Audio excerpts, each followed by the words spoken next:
Hello everyone, I am Darius Sethna. Welcome to our latest edition of the Cleveland Sports Show, episode number 104 for you this week. Hope all of you had a wonderful Easter and a great spring break as we Nordonia students will be getting back to school this upcoming week. Logan Purcell will be joining me in a few minutes. We're going to talk about March Madness, obviously. Congrats to the Baylor Bears on their national championship. We'll also talk about the Cleveland Cavaliers and their win streak that's going on here with some more NBA news. And then also going to talk about the Indians and some Premier League soccer as well. We have a lot to discuss today, so let's get the party started. Ladies and gentlemen, our latest edition of the Cleveland Sports Show.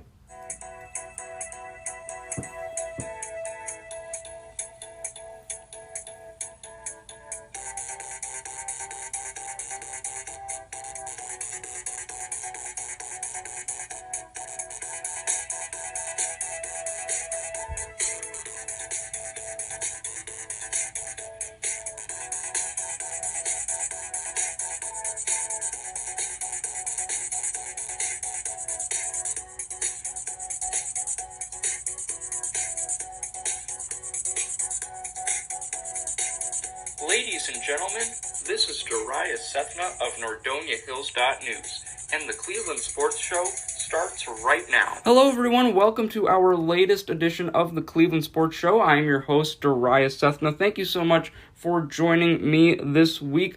Let's get you started on your sports fact of the day. So today is April 10th, 2021, and today, for our sports fact, we actually have a birthday to celebrate. Wishing John Madden a very happy 85th birthday. John Madden, who, as we all know, very prestigious name in the world of football. In 1970, he was named the American Football League Coach of the Year. 1976, named Coach of the Year by the Touchdown Club of America. In 1977, he led the Oakland Raiders to a Super Bowl win in Super Bowl 11. In 1982, he also won the Golden Mike Award from the Touchdown Club of America. 1998, still winning awards. He won the Emmy Award for Outstanding Sports Personality, a sports event analyst. And in 1999, he won another Emmy Award for Outstanding Technical Team Remote. So this is a guy who also finished as the winningest coach in Raiders franchise history. So wishing John Madden a very happy 85th birthday. If you want to celebrate today, you probably want to hop on Madden 20 or 21 or whatever version of NFL Madden you have and maybe play some video games today. And you're playing video games for a good cause because you're celebrating Mr. Madden's birthday. Let's get into Premier League action, ladies and gentlemen. So as of right now, Premier League standings, Manchester City, the soccer league in right now, England's best soccer team. Manchester City are 32 matches played, 23 wins, 5 draws, 4 losses for 74 total points. As I mentioned, they have a 14-point lead over second place Manchester United, so it looks like they're going to be winning the Premier League this year. However, after first place, it is still very competitive. Manchester United, 60 points for second place. They have 17 wins, 9 draws, and 4 losses. Leicester City come in only 4 points behind them at third place. They have 56 total points with 17 wins, 5 draws, and 8 losses on the season. West Ham comes in at fourth place with 30 matches played so far. They have 15 wins, 7 draws, and 8 losses on the season for a total of 52 points. And Chelsea come in at fifth place to round out our top 5 for this week. 30 matches played for them. They have 14 wins, 9 draws, and 7 losses. Top scorers in the Premier League so far. Harry Kane of Tottenham Hotspur still leading that list with 19 goals on the season, but Mohamed Salah is very close to catching up with him. Right now, Salah in second place with 18 goals on the season. Bruno Fernandes of Manchester United comes in at third place with 16 goals on the season. Patrick Bamford of Leeds United comes in at fourth place with 14, and tied for fourth with Bamford is Dominic Calvert-Lewin. He also has 14 goals. The assist leaders in the Premier League, well, Harry Kane leads the top of that chart as well. 13 assists for Kane, to get him in first place. Bruno Fernandes of Manchester United, 11 assists on the season thus far. Kevin De Bruyne of Manchester City also tied with Fernandes for that second place spot. He has 11 assists as well. Jack Grealish of Aston Villa, 10 assists on the season so far. Those are the top 4 assist leaders in the Premier League. Only 4 guys in the entire league with double-digit assist tallies, but Son Heung-min, if he can get one more assist, the Tottenham Hotspur player, he will join that club as he has 9 assists on the season thus far. Our upcoming schedule for the Premier League, lots to dive into when it comes to the schedule, ladies and gentlemen. So today is Saturday, April 10th, so at 10 o'clock, we are already having a game that has been kicked off. Liverpool is taking on Aston Villa right now. At 12:30 p.m., we'll have Crystal Palace going up against Chelsea. You're going to have a busy Sunday if you are an English soccer fan, because at 7 a.m. is when your party is going to be starting. Eastern Time, Burnley will be taking on Newcastle United. West Ham will be going up against Leicester City at 9:05 a.m. At 11:30 a.m., we have the Spurs going up against Manchester United. And then at 2 o'clock on Sunday, we have Sheffield United going up against Arsenal.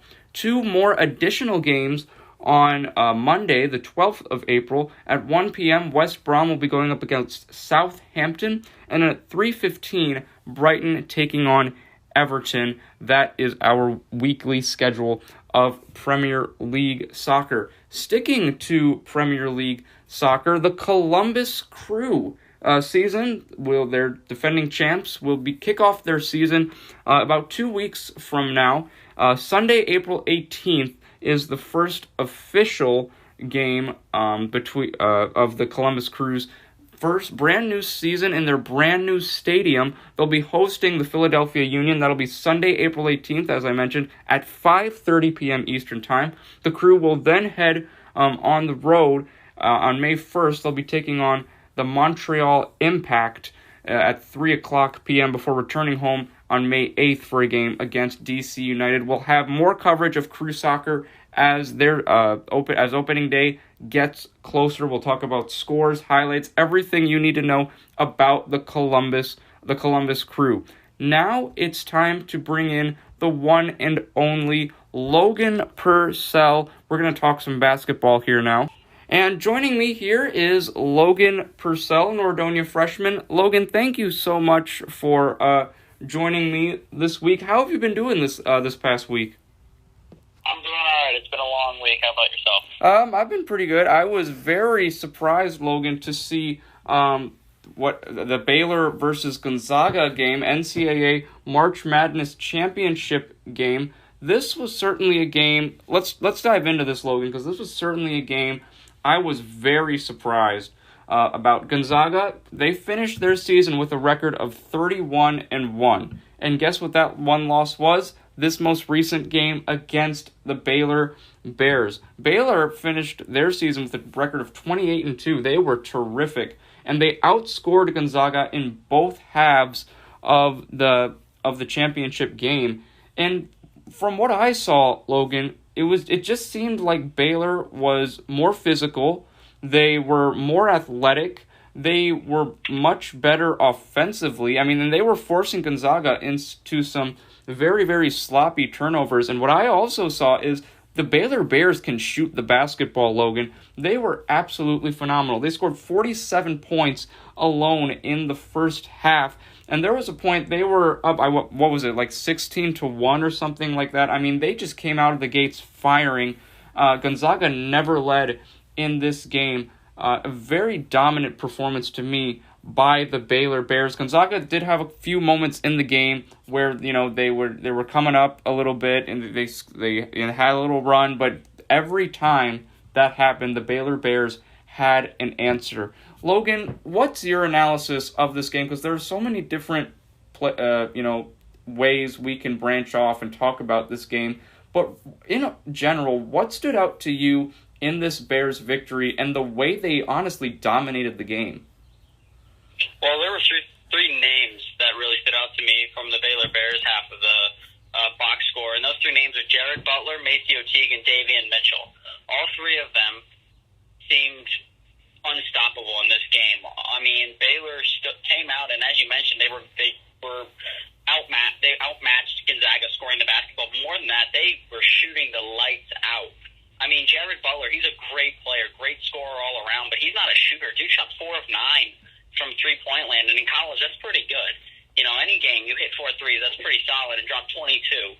I mean, it was a very aggressive coming-out party for Baylor, and I think that Gonzaga had it coming.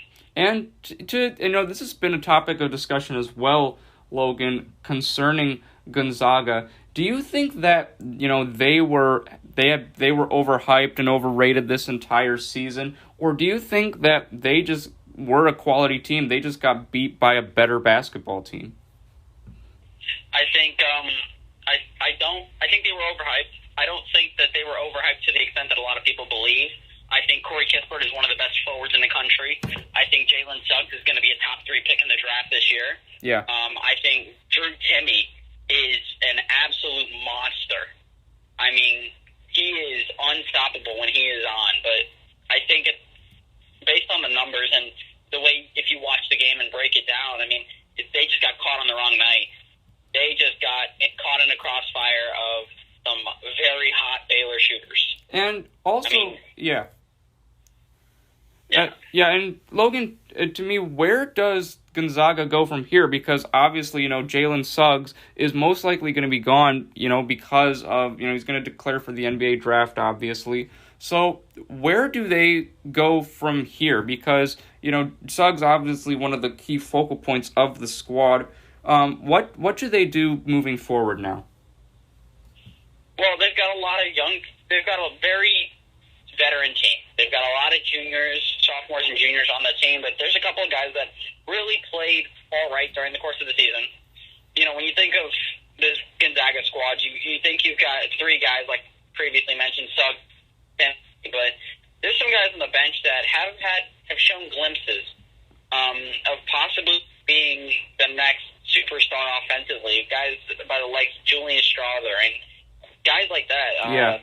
Even Andrew Nembhard, who, despite being a junior, he still could be. He's, I think, destined for a breakout senior year, assuming he stays. I think they've got a lot of room to build.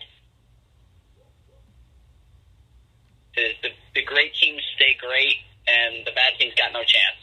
So I think they're just going to reload and shoot again next year. Yeah, and this was certainly, Logan, a very entertaining March Madness tournament, especially, have to give a huge shout out to the NCAA for, the protocols, it was frustrating, obviously one team was not able to even compete in the tournament due to COVID protocols, but once again, another sporting event gone successful even with the challenges presented by COVID-19. Logan, your final thoughts on how this March Madness tournament went. Were you surprised overall? Was this an exciting tournament when you watched it? Yeah, I was pleasantly surprised and impressed with how the NCAA handled the whole March Madness thing. I mean, despite the one game that was canceled, I believe it was the Oregon-VCU game. Yeah. That game, I think it would have been a good matchup. I bet it probably ruined and probably made a few people with brackets frustrated, but I think at the end of the day, besides that, a lot of teams got chances, and we saw a lot of big upsets this year. I mean, we saw Oral Roberts go to the Sweet 16. Yeah. We saw UCLA in the Final Four and, one shot away from heading to the national championship alongside Johnny Juzang. But I think it was a great experience, and they did a fantastic job handling it. Yeah, I am super excited for next March. We'll see if Baylor can defend their title, but there is a lot to talk about also in the NBA, Logan. So let's switch our topic to there. So we talked about the Baylor Bears winning the NCAA tournament. Let's talk now about the hometown Cleveland Cavaliers. So the Cavs, in between these past 2 episodes, Logan, they've had 3 games. Their first game was against the Miami Heat. It was on the road. And I'll tell you this, Logan, I was not expecting the Cavs to win this game. I just think Miami is they're just too deep, and they're more talented overall than the Cavs. They're the defending Eastern Conference champions, for crying out loud. And here's something I was impressed with, Logan. The worst quarter for the Cavs was the first quarter. They got outscored by 9. The other quarters, Logan, they were only outscored by 4 in the second quarter, and they were only outscored by 3 in the fourth quarter. They actually outscored Miami 19-17 in the third quarter. I was, before this game, the Cavs were just getting destroyed by teams.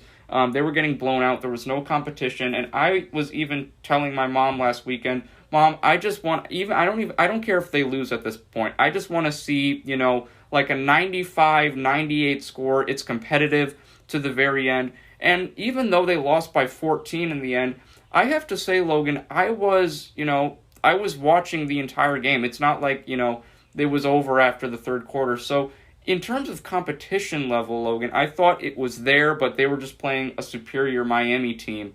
So your thoughts on this Cavs Heat game, because there was not one quarter where they got blown out. So what was your thought on their level of competition in that game against Miami? Yeah, I think this shows that the Cavs can be relatively competitive, even against teams that are, possibly contending for an Eastern Conference crown. But at the same time, to me, how I break this down, as you mentioned in the third quarter, where they outscored the Miami Heat 19-17, and I look at it like this.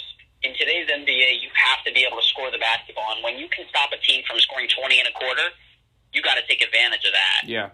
And they didn't. They only scored 19 points. And I understand that this is not a high-octane offensive team, but when you can't outscore a team by 10 points when they scored less than 20, you're not going to be able to compete, not against teams, like the Nets, the Bucks, teams that are going to have firepower.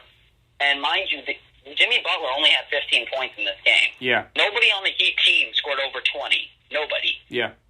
I mean, it was a very, very widespread scoring game. Nobody was hot, really. I mean, besides maybe Bam had a pretty efficient game, but besides that, I think the Cavs need to start taking advantage of the good defense that they were able to play. And when you think of the starting lineup, Logan, for the Cleveland Cavs, you obviously think Sexton and Garland of that starting backcourt. Here's one thing. It's been going on for about a month now. Dean Wade, out of Kansas, it has been in the starting lineup, and he's had some on and off performances. And in that game against Miami, he only had 3 points. So there's that inconsistency factor once again. Do you think, Logan, that Dean Wade should be a starter? Because I'm thinking, you have guys like Taurean Prince, Osman, Damian Dotson as well. Should Dean Wade be a starter for this Cleveland Cavaliers team? I don't have a problem with it personally because, you look at his numbers throughout the entire 43-game season so far to this point, and, he reminds me kind of J.R. Smith, back when he played for Cleveland. And I mean that by he will go out and get 4 or 5 points, but then he'll drop 16 out of nowhere. And he'll have a hot game, and he'll shoot 5 for 5 from deep. And it seems very much inconsistent basketball. But I think he's young. I think there's a chance for growth. Right. I think there's plenty of opportunity for him to figure it out. But I don't mind him starting. I'm not going to say that it's the best decision for the Cavs, but I don't see it as a crucial, SOS problem if he's starting. Yeah, and also, Logan, Matthew Dellavedova has been back for a few games now. In that game against Miami, 17 minutes, only 3 points. But he did have 5 assists in that game against Miami. So what presence do you think Dellavedova is going to have now that he's back on the Cavs? Because we know him to be, kind of almost like a Patrick Beverley type player. That's certainly what he was like when LeBron was here, Logan. So what do you think Dellavedova can bring now, even though he's getting older? What can he still bring to the Cavs? I think he's going to bring a veteran presence that'll kind of be a leading standpoint from the Cavaliers backcourt. And, you talk about the assist numbers, and I think that's going to be a huge factor. I mean, he had 7 assists in the game a couple nights ago, or was it? Yeah, it was a couple nights ago, and they he's going to be a very chippy defender, like you mentioned, Patrick Beverly and I think it's going to be really helpful for the defensive effort of the Cavs because we've seen, and I've talked about how that backcourt defense has always been a problem for Cleveland since they drafted Sexton and Garland. So I think there'll be a change, a little bit of a nice, refreshing move defensively for the Cavs. And another thing, Logan, that was nice and refreshing were these last two Cavs games where they smoked both of their opponents. So this past Monday, the Cavs were in San Antonio for a matchup with the Spurs, and they ran away with this game. It was a pretty competitive game at the end of the first half, but in the third quarter, Logan, Cavs score 43 points alone in that third quarter, to only compared to San Antonio's 33. They then scored 25 points in the fourth quarter. Darius Garland with a career night, 37 points, Logan, 7 assists, 2 steals. He was 14 of 22 from the field, 5 for 10 from three-point range, 4 for 4 from the free throw line. He and Dellavedova were the only two players who finished with 100% free throw shooting, were perfect. And Colin Sexton, 22 points. Isaac Okoro had a decent scoring night, Logan, 11 points for him. Taurean Prince off the bench with 14 points. It looks like he's been playing a lot better this week as well. So I'll hand it over to you on this one, Logan. Were you more impressed by the Cavs in this 125-101 win against the Spurs, or were you more shocked with how honestly terrible the Spurs defense was in that second half, especially under the direction of Greg Popovich? Well, I was very impressed with the Cavaliers' offensive effort in this one, and I think that you got to give a lot of credit to Darius Garland. I mean, he just put his head down and scored the basketball. He did his job. He passed the ball, 7 assists. I mean, 2 steals. He was there defensively. He just said, I'm going to put my head down and go to work, and that's what he did. You mentioned Isaac Okoro's night, and it wasn't like he, 11 points on 30 shots. He shot 3 of 3 from deep. Yeah. Another really solid performance. And what we didn't mention about the Heat game was he had 17 points. He had a really solid performance against the Miami Heat in that loss. But, I mean, I was really pleasantly surprised and impressed with the Cavs' performance offensively in this one. As you mentioned, the 43-point outburst in the third quarter. I think it was a huge boost to the 24-point win against the Spurs. And also, let's talk about Taurean Prince, Logan, because he played very well against Miami. He had 19 points in that loss, and then he had 14 points in the win against San Antonio. And we were talking about a couple weeks ago, Taurean Prince is just not producing enough. But this week, he really has been producing a lot more efficiently, especially in that scoring department. What do you like most overall about Prince's game, and how will that help the Cavs moving forward?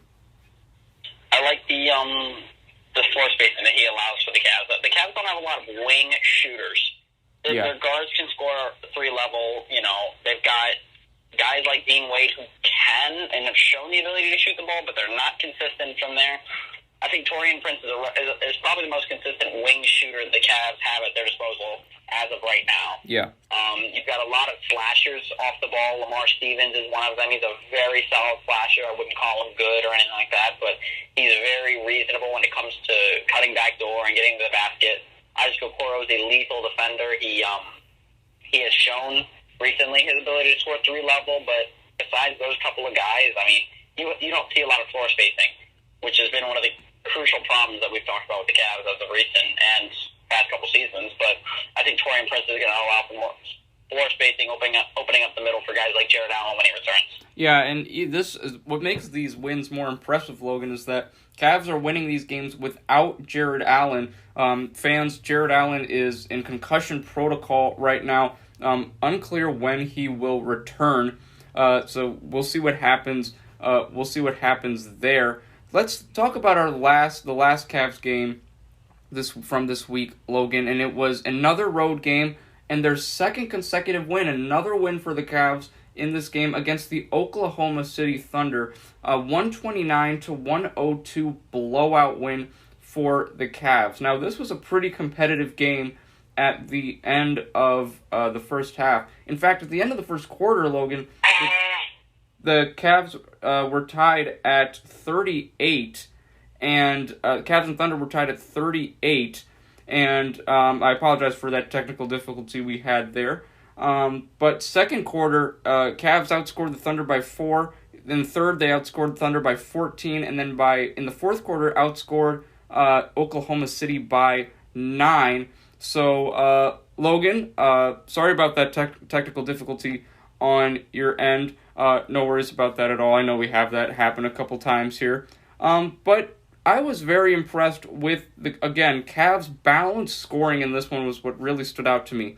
Isaac Okoro, 15 points. Sexton with 27. Garland, 21. Love has finally come out of his shell. 18 points for him on the season. Taurean Prince had 22 points off the bench. Prince has been lighting it up this week. So, in this case, Logan, what did you see from the Cavs in this game? What impressed you the most? Was it the balanced scoring? Was it the performance of a certain individual? Was it the defense in that second half? What impressed you the most? Because speaking of defense, they held the Thunder to only 14 points in the third. So, what really stood out to you the most in this Cavs win against OKC? Yeah, well, there were two things that I wanted to mention, when talking about this game against the Oklahoma City Thunder. And it was, first off, as you mentioned, the defensive effort in that third quarter especially was fantastic. And they did a great job of slowing them down and making sure that they shot it. And we talked about the Heat game and how that third quarter was also a period for the Cavs. But the Cavs only scored 19. That was not the case in this one on Thursday night. The Cavs dropped 28 in the third quarter, outscoring them by 14 alone, and that is exactly what you have to do against these not-so-great teams, such as the Thunder, not a playoff team necessarily, but, I mean, that's just exactly what they should be doing. And the thing that I wanted to talk about was the three-point shooting. Yeah. You look down the board, and you don't see a lot of non-shooters taking shots. A lot of the problems that I'll see recently with the Cavs and losses is you'll see guys like, Matthew Dellavedova taking 4 or 5 threes a game. Yeah. And I understand if they're open, you got to take them, but not really. If you're not Colin Sexton or Darius Garland or Kevin Love, you should not be taking. There's a reason they're leaving you open. Right. So to me, I think the fact that those guys who know, people are finally figuring out what their roles are, and I think people are starting to accept their roles, which is a big part in growing as a young team in the NBA. And we were talking about this a little bit previously, Logan. Isaac Okoro, as I mentioned, 15 points, 2 assists in this game. Logan, has this week led you to change your mind a little bit about Okoro? Well, I mean, it's moving in the right direction, but I don't know if 7 days can completely change my perspective on a player based on, the fact that he has played 43 games. And I don't know if I could say that 3 of those are going to change my mind about him. I'll say this, if he can average over 12 points on the season, I'll change my mind about it. Okay. I don't know if I'm going to be able to truly be like, yeah, this guy might be more than I had anticipated and made him out to be. Yeah, and, we'll see with what the Cavs continue to do this week. They have quite a few games going on this week. Logan, let's get you updated with that schedule. Tonight, the Cavs are back home for a 2-game homestand. They'll be going up against the Toronto Raptors tonight. And then tomorrow, they'll face off against Zion William, Brandon Ingram, and the New Orleans Pelicans at Rocket Mortgage Fieldhouse. The Cavs will then head to Charlotte for a matchup with the Hornets. So before we kind of move on from the Cavs here, Logan, your overall thoughts on this week. So if we take out that loss to the Miami Heat, that 14-point loss, then we look at these 2 wins against San Antonio and Oklahoma City. Were you are you overhyping these wins? Or I guess a better way to put this would be, should we really think that these are great wins for the Cavs, or should we have expected the Cavs to win these games? Because, let's be honest here, if we take a step back, the San Antonio Spurs, outside of DeMar DeRozan, I know they have, a lot of young guys, DeJounte Murray, Lonnie Walker the fourth. They've got some young talent, obviously, but right now it's really the DeMar DeRozan show. And then if you look at Oklahoma City, I am not kidding you, Logan. I look at the Oklahoma City Thunder, and I call myself a pretty good basketball. I'm a basketball fanatic. I love learning about all the different players on all the different teams. I'll be 100% honest with you. I know like maybe 3 players on the Oklahoma City Thunder right now.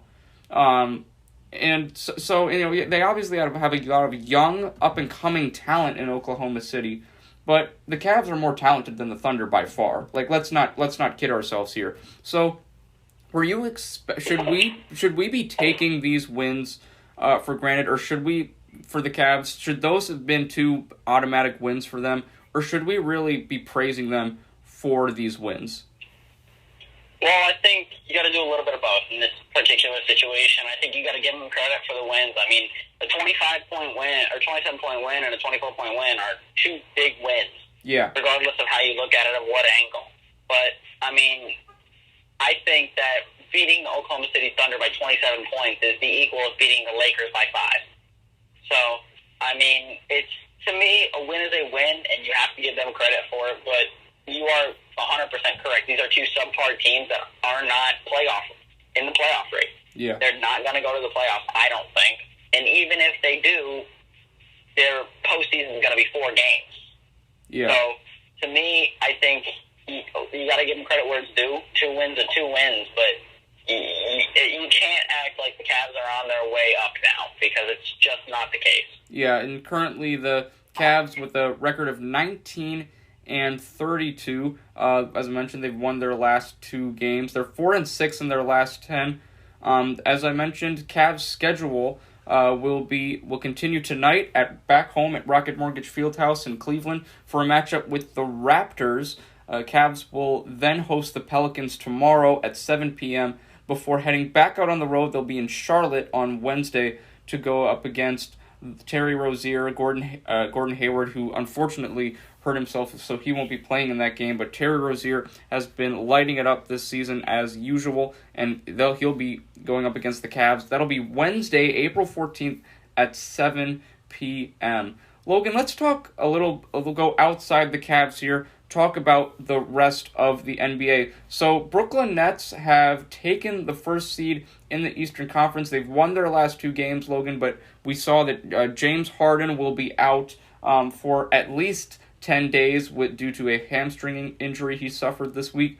The Philadelphia 76ers, however, are right behind Brooklyn. They're only a game behind that first place spot. They have a record of 35-17. Milwaukee 32-20 on the season so far. They've lost 3 in a row. However, the Charlotte Hornets have been one of the surprise teams of the NBA season. Even without the talents of LaMelo Ball, Logan, the Hornets are 27-24 so far. They've won their last 2 games.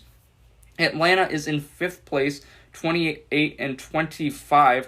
They won their most recent game. And the Celtics, Logan, have bumped all the way up to 7th place in the Eastern Conference. They're 27-26 after a huge win last night. Jason Tatum dropped 53 points against the Minnesota Timberwolves to help the Celtics get the victory. So I'll look at you for this question, Logan. Who do you think has the best chance of finishing in that top 6 when it comes to the 7th through 10th seeds? Because right now, Celtics are at 7, Knicks are at 8, Pacers are at 9, and then the Chicago Bulls are in 10th place. So if any of those teams could pull it off and get to the top 6, who do you think it would be? Well, I mean, you got to look at the standings like this. I mean, the top 3 seeds, Brooklyn, Philadelphia, Milwaukee. Those seeds are locked, in my opinion. Yeah. I don't know I think Brooklyn is going to be guaranteed, if not 95%, the number one seed. Brooklyn is loaded. You talk about the loss of James Harden, but with a loss comes gain. You now have Kevin Durant back, who had his first game back perfect, 5 for 5 from deep, and 17 points off the bench. 2 and 3 can switch. It's going to be Philadelphia, Milwaukee, either way. And then from there on, you can go any way you want. I mean, for all we know, Indiana might have a spurt and win 6 or 7 in a row, and they could be a 5 seed. We just don't know. There's so much that could happen from this point on, because the separation between the 4 seed and that's not that many games between 5 seeds and being in the playoffs and out. Yeah. So to me, any of these teams could come top 6. I think out of all the teams that are out of the top 6, probably Boston or New York are the top teams that I have. Not because they're the closest, but I've just seen a lot of effort out of both of them. I think Boston has taken a step. I've seen like a change in, the kind of mentality there. They just started playing together more. I think Evan Fournier has had a fantastic start as a Celtic, and I think that they're moving in the right direction. And, I mean, New York is young, they're powerful, and they have a lot of grit, and they want to win. So you can name any team in that top 9. Yeah. And all those spots are up for grabs. Yeah. Do you think, Logan, that Chicago can get a playoff spot? Because right now they're 22 and 29, they're 10th place, so they would be in that play-in tournament. Do you think that they could possibly get a playoff spot with the way Zach LaVine and Nikola Vucevic have been playing? Well, it's definitely possible, but to me, I think you'd have to see a team like New York or Indiana or both crash and burn. One of them has got to just blow up, just lose it. Like, they've got to pull, a Cleveland, start off pretty hot and then just lose 10 games in a row. And if one of those two teams does that, then I've got probably the Bulls at an 8 seed. Because, in my opinion, if I was to match up Chicago and New York in a play-in tournament, I'll take Chicago all day, every day. Chicago is a very good team, and they've got a lot of great scorers. I mean, Zach LaVine dropped 50 the other night. Right. He is having a fantastic season. And then Nikola Vucevic has always been underrated, and I think he's going to be a superstar if Chicago can have a chance at a playoff spot. And also, Logan, let's go to the Western Conference now, because it's even more competitive there. I'll tell you this, I am nervous, very nervous about the Los Angeles Lakers without LeBron James and Anthony Davis.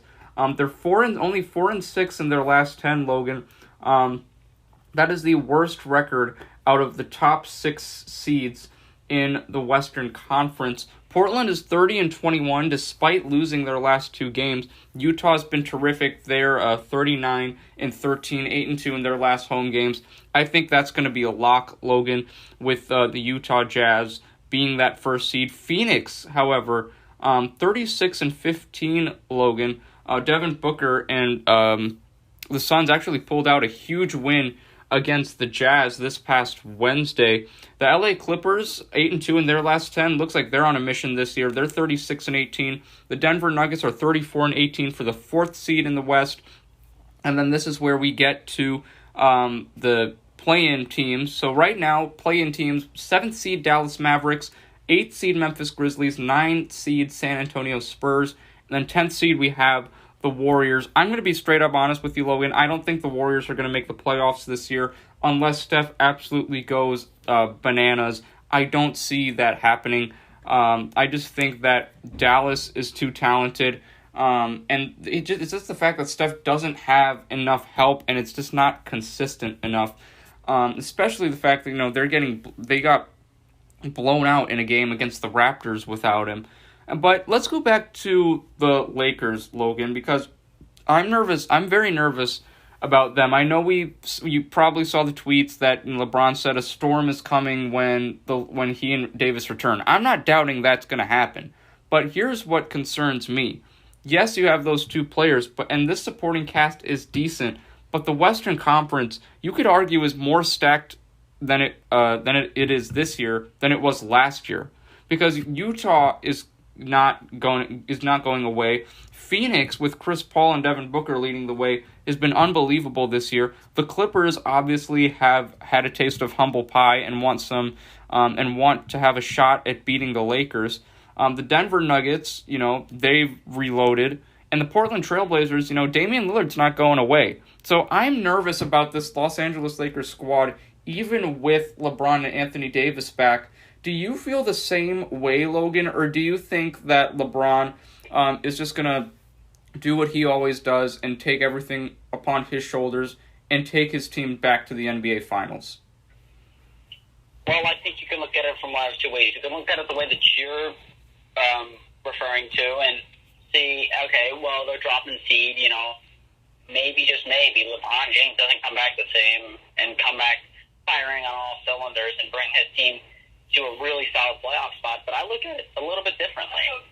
I think you can look at it from the standpoint of, let's assume they come in at a 7 or 8 seed come playoff time. Yeah.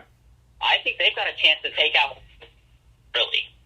And instead of facing a team like, I don't know, the Grizzlies or the Mavericks, not that either of those teams are any joke because those are solid teams, but they're definitely not the Jazz, they're not the Clippers. If you could take out a team like maybe the Suns or maybe the Jazz, you've got that off the books already. So instead of, having a nice breeze the first round and then going into playoffs, a super team, loaded top to bottom, you're playing a super team early, getting it out of the way, you take them out, you're already the top dog.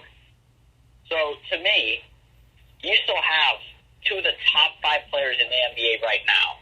I mean, I think LeBron James is probably number 1, number 2. Anthony Davis is guaranteed top 5. There's no argument. Yeah. But I mean, I don't know how.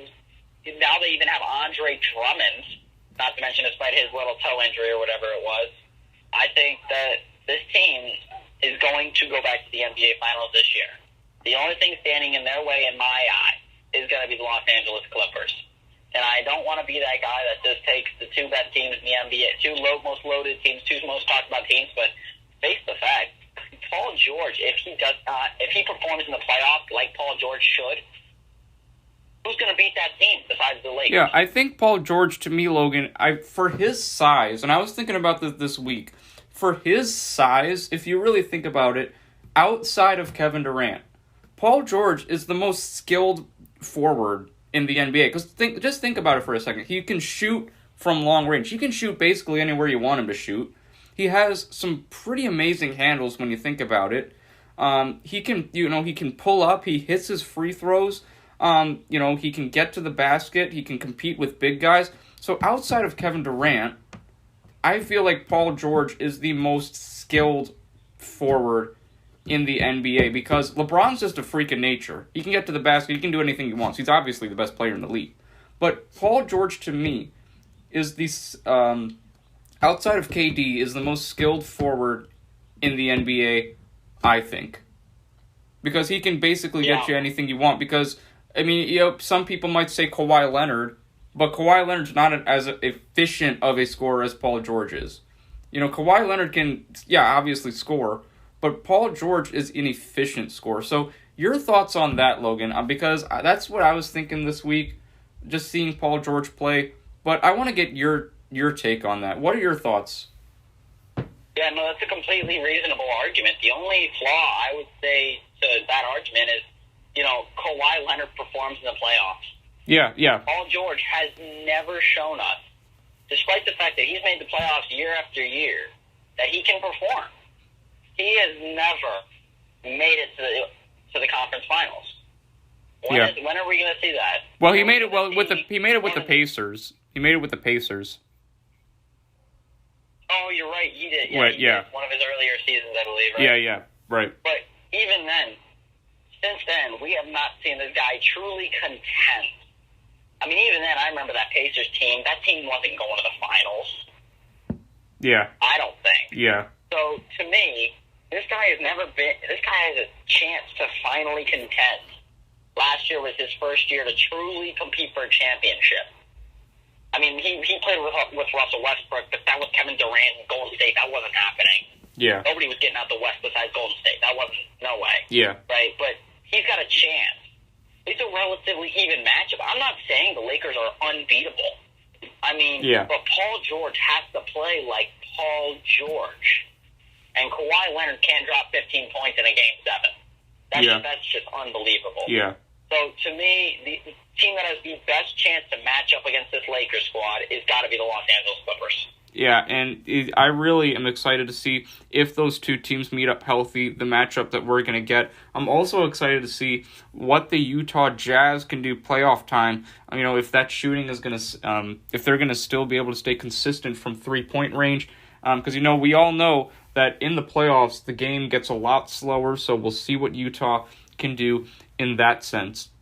Logan, that concludes our NBA news for this week. Let's talk about, to wrap up our episode this week, let's talk about the Cleveland Indians. Come back to some Cleveland sports here. So the Indians have had a rough spell. Their second game of the season, a loss in Detroit against the Tigers, 5-2.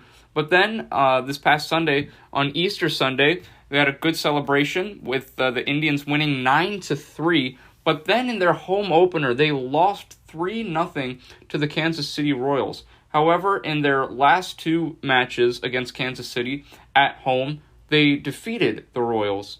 Their last two games were wins. One of them was against the Royals, 4-2. Then last night they defeat the Tigers 4-1. I apologize for that mistake there. But Logan, the Indians, it seems like there's, again, that inconsistency factor. You lose two games, you win a game, lose a game, and then you win two. I know it's early in the season right now, obviously trying to get that chemistry together, but are you impressed with what you've seen from the Indians so far? Are you disappointed with what you've seen, or are you kind of in the middle? I'm kind of in the middle. I mean, when you look at the record, I'm pretty impressed. I mean, Detroit is a good team. It's not a great team. It's not the old Detroit Tigers, but it's still a solid team. They've still got Miguel Cabrera. They've still got, a lot of guys that can play baseball. You look at the Royals, not the same Royals, like I said, as they used to have. They've now got Carlos Santana. They've got a lot of guys who can play. Both of these teams do. But as you mentioned, the inconsistency factor is going to play a part. One of the biggest things that I've seen so far through the first 6 games has been when the team scores first, the Indians seem to struggle to stop the bleeding. Yeah. If you know what I mean, they can't ever hold it to one or two runs.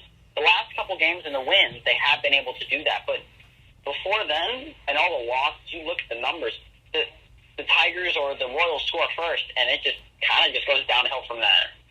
Now, in the wins, a lot of home runs, a lot of yard balls, and I think that is a big factor in winning for the Indians, because this is not going to be a team this is not a team that performed well with runners in scoring position through the spring training. They really struggle with guys on second and third. So this is going to be one of those teams, I think, that needs to hit home runs to win baseball games. Do you think, Logan, how do you feel about the overall pitching to start the season so far for the Indians? Because on Monday we saw a brand new pitcher, left-handed pitcher. Unfortunately, it was a loss on Monday, 3-0, but then they win 2 in a row. So how do you feel overall about specifically the pitching right now, Logan? Well, I mean, a couple of the wins that I look at, I see a lot of the starting pitcher pitches 7 or 8 innings, which is a really solid performance for a starting pitcher. I mean, Zach Plesac on Friday goes, 7 innings with a 1.38 ERA, and that's really, really solid performance in a 4-1 win. We see guys like Shane Bieber coming in and pitching 7.1, Aaron Savali pitching 7, right, 6 Ks. We've got the guys can run innings. And to me, it seems like the only consistency in wins is when the starting pitcher can give you 7-8 innings. Solid innings where they aren't giving up many runs, not giving up too many hits. It seems like the Indians have a little bit better chance to win, and it seems like the bats get going a bit earlier. And, we'll see what goes on with the Indians this week. They have games every day until the 19th, and their next off day is the 19th, so they're going to be busy with some baseball here, Logan. Upcoming schedule for the Indians They have another game today against the Detroit Tigers, game 2 of 3 in this homestand against Detroit. It'll be at 6:10 p.m. That's when first pitch will happen. Tomorrow, Indians conclude their 3-game homestand with the Tigers. That game will be at 1:10 p.m. The Indians will then be in Chicago for the majority of the week. They'll be taking on the White Sox until every day from Monday through Thursday. And then on the 16th, this upcoming Friday, they'll be in Cincinnati for 3 straight games against the Reds. So a lot of road games here for the Indians this week, Logan. What do you want to see this Indians team do in whether it's pitching, whether it's in the outfield or batting? What do you want to see them do against finish off this homestand against Detroit and then on this long road trip with Chicago and Cincinnati? Well, from a pitching standpoint, like I mentioned earlier, I want to see our starting pitchers getting 6-7 innings in, at least. I think that is going to be a huge and crucial point in improving this team. And pitching is going to be a huge factor in winning games. And I think that getting your starting pitchers to start giving you 7-8 innings is going to be a huge improvement on what we already have. And then batting-wise, like I said before, this team is not great with runners in scoring position. I want to see some guys get on second and third, late inning, and I want to see some guys get home. I want to see some singles. I want to see a couple doubles. I want to see some RB guys getting in because this team has really struggled scoring besides home runs. And unfortunately, you're not going to be able to hit home runs off of every single pitcher. Yeah, and we will see what the Indians do this week. As I mentioned, games against Detroit, Chicago, and Cincinnati. Well, Logan, that concludes our episode of the Cleveland Sports Show. Thank you so much for being with me this week. I know that a lot of us students are busy, kind of having to get ready for school again after being a week off from school. So thank you so much for taking some time out of your day today, doing once again phenomenal job with your analysis on everything we discussed today. So, can't wait to see you next week. And fans, if you would like to view more of my work on NordoniaHills.news, well, guess what? I am going to tell you how you can access all of that work. So if you're on the NordoniaHills.news website, just head on over to the Contributors tab, and then you'll see my name. It's the second one down. Darius Sethna, spelled DARAYUSSETHNA. And then click on my name. Once you do that, you'll be able to see all the entire list of my work right there for you to see. I actually completed my most recent work was an article I took a trip to Atlanta over spring break. Atlanta, Georgia, that's right. And I went to see an Atlanta Hawks basketball game. So I have a brief history on the Hawks for you.